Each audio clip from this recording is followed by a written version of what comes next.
Welcome to the CES Exams Review Center. Please subscribe to our YouTube channel to get fresh tips and updates on the Career Executive Service.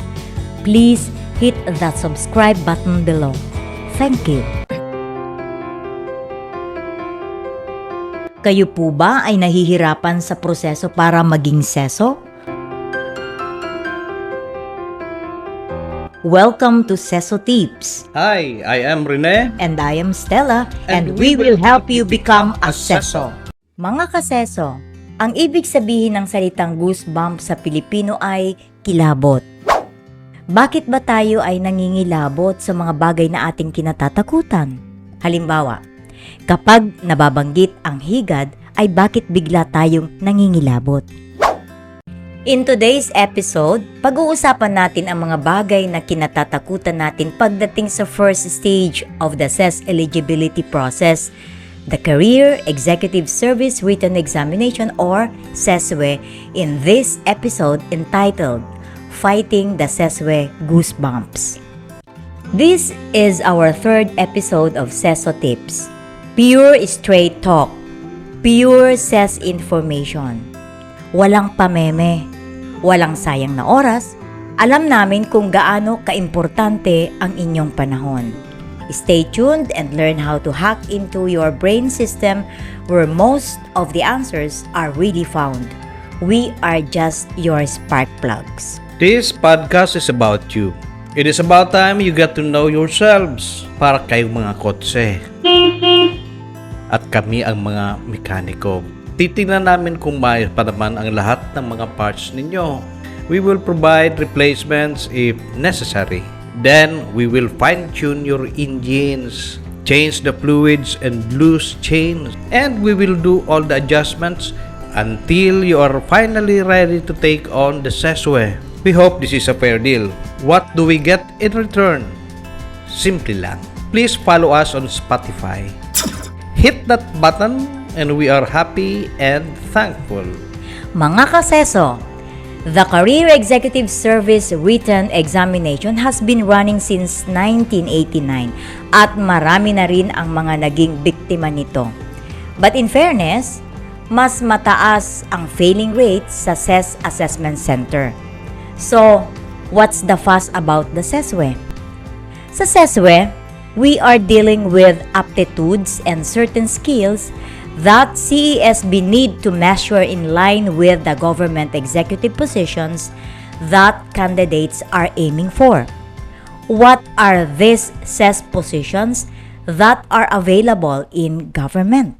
The CES positions are Undersecretary, Assistant Secretary, Bureau Director, Assistant Bureau Director, Regional Director, Assistant Regional Director, Chief of Department Service, and such other positions of equivalent rank as may be identified by the Career Executive Service Board. From now on, when we say the board, we shall be referring to the CES. Di ba kasama dito ang mga provincial directors, DepEd superintendents, assistant superintendents, and a lot more? Yes! And these positions have the corresponding rank of CESO 5. What are the other CESO ranks? Undersecretaries get the rank of CESO 1. What is the entry rank?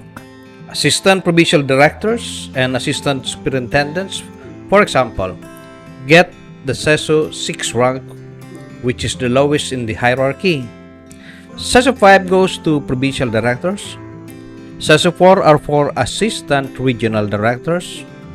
Regional Directors are given CESO 3 ranks. CESO 2 ranks are for Assistant Secretaries. And as I said, the CESO 1 rank goes to Undersecretaries.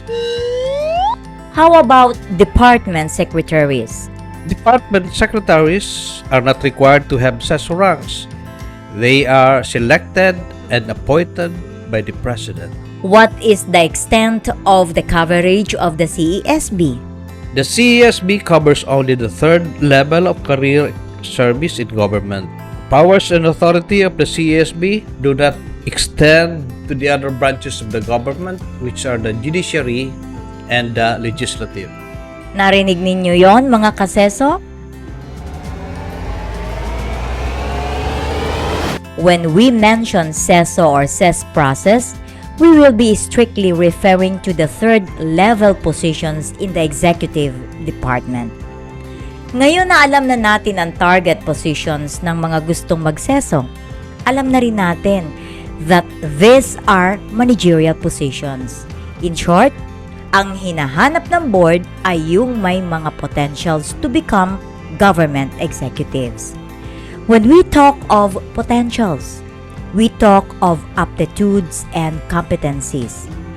These are two concepts upon which the framework of assessment is built upon.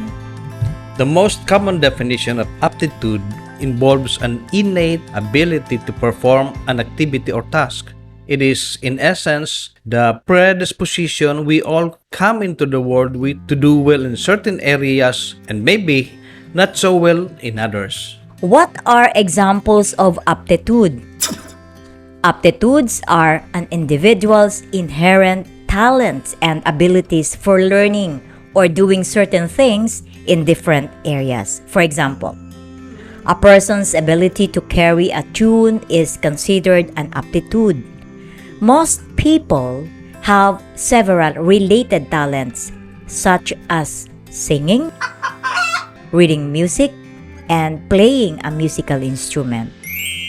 The CESWE is concerned with the aptitudes of error recognition, reading comprehension, data interpretation, and logical reasoning.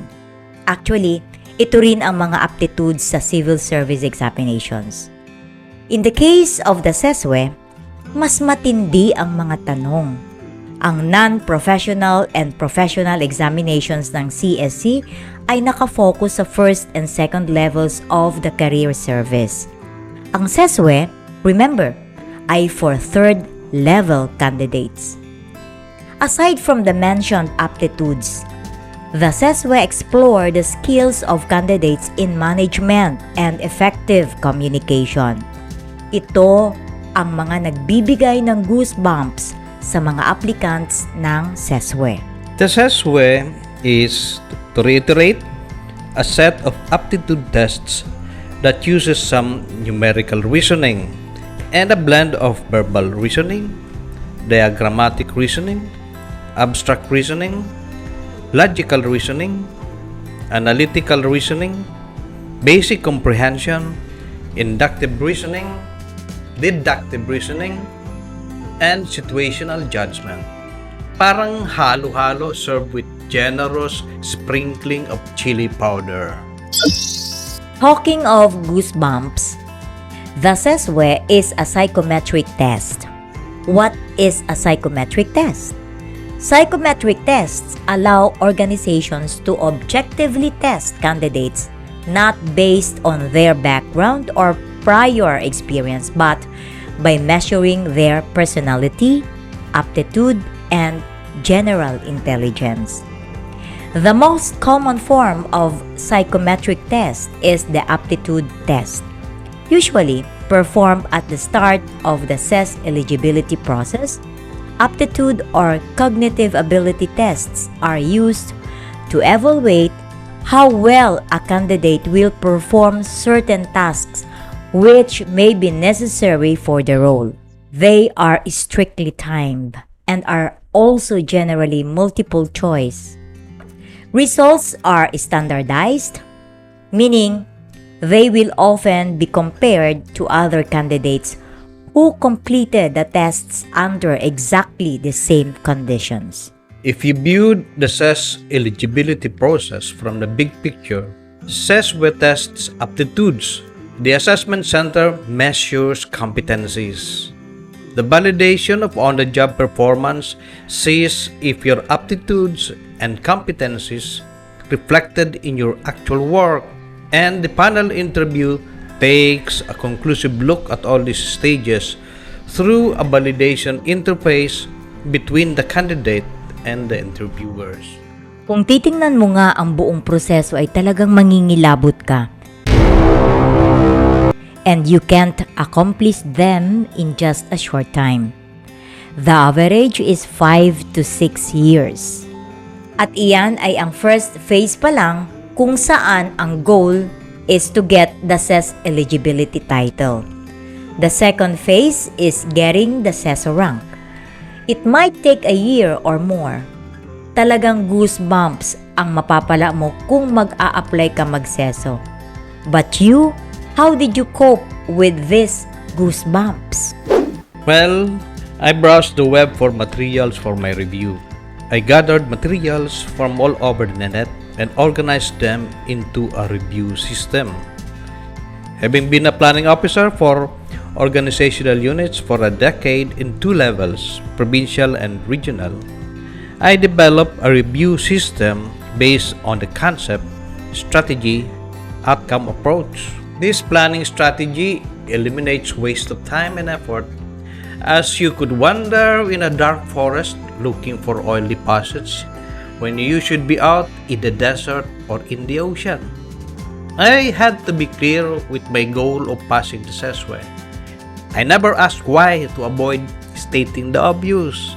I was more focused on the how. How will I pass the CESWE? Reverberated in my mind. After a lot of brainstorming, I created a funnel. Number 1, study the concepts involved in the aptitudes and skills. Number 2, learn the strategies in developing these aptitudes and skills.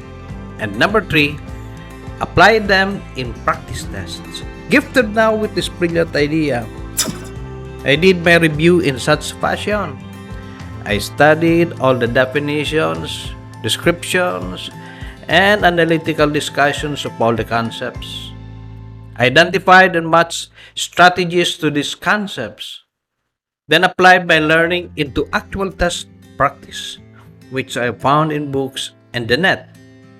By design, I was able to undergo a strategic preparation for the CESWE and pass it with high scores. We would like to share some tips on how to pass an aptitude test. Anyone can develop and improve their skills to prepare for the CESWE. Use these following tips to get the best result possible. Practice the test daily. Practice makes perfect. If you practice assessments regularly, you get familiar with the probable question types and the different subjects. You will recognize your strengths and have a chance to improve your weaknesses. You will also get faster at answering the tests. Through practice, candidates will improve their chance of a high score and will be more confident during the assessment. Make sure you know the test format. The format of test should be known so you have a better understanding of how to prepare for the test and what to expect. What sections the tests will be divided into, the number of questions, and the time during test are important factors to know. Exclude any misinformation. Read the instructions carefully. This seems a no-brainer, but make sure you read the given instructions in the test very carefully. Make sure you know how much time you have, and if there is something unclear, ask the processor. Reading the test carefully will help to manage your time far more efficiently. Manage your time well. Aptitude tests are often stressful, and you feel in a hurry to complete all questions. This is where proper time managing comes into play. Learn to pace yourself by practicing the test beforehand. On the day of the CESWE, start with the easiest questions first, as this will give you more time for the harder questions. Prioritize the sections worth the most points, and make sure that you wear a watch so you can keep an eye on the time. Getting nervous is one problem many people face, so sip water, take a breath between sections, and try to relax. Mga kaseso, the secret in facing your biggest fear is to confront it. We offer a way to convert your goosebumps into confidence. Join our CESWE online review program. It is a complete review package that you can use in the comfort of your own home, in your convenience time, and as long as you like. Click the link to this program in the description section of this podcast. Mga kaseso, thank you for staying with us for some precious 15 minutes of meaningful discussions. Tune again to our next episode where we will discuss the goosebumps of the assessment center. I am Rene. And I am Stella, and we will help you become a CESO. This podcast is brought to you by CES Exams Review Center, the first and only online CES review center in the Philippines.